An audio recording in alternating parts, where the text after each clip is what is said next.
ইভা, কি হলো? দেখো দেখো কি লিছি। কে গি মুরগি ছা? হ্যাঁ, মুগটি বাচ্চা লিছি, ব্রয়লারের বাচ্চা। কি করতে লিছালে? একটু একটু বয়লারের বাচ্চা। ইটি টুকি থাকবি, বড় বড় হবি, বড় 5 কেজি 6 কেজি করে ওজন হবি, তখন খাওয়া হবি যা সুন্দর। কিনা দিন অত খাইতে ভালো লাগে, বাড়ির পুষি। অত বড় হইতে ভাতে দি সবাই ভাতে দিব দিয়ে খাওয়াবো আমি।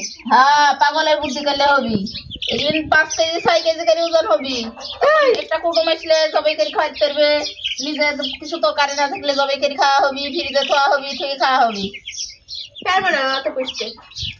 তোমার পোষা লাগবে না, আমি পুষবো। ভাতে দিব আজ। হুম। আর ভাত রান্নার খাই শানটা বুঝিয়েছে সব চা সব ভাতে দিব দিয়ে সানা করবো। তাহলে এসব কিরম কথা, লক্ষ্মী ছাড়া না হলে এসব কথা বলে এসব হাতে দেওয়া হবি। মানুষকে তো সাথে একটা সময় লাগবে। একটা জিনিস পুষতেও পারবি না, আবার আমি লিছি তারপর কিরকম কথা। হ্যাঁ একটু একটু চা বাড়িতে খাবেন, দেখেন সেই স্বাদ খেতে।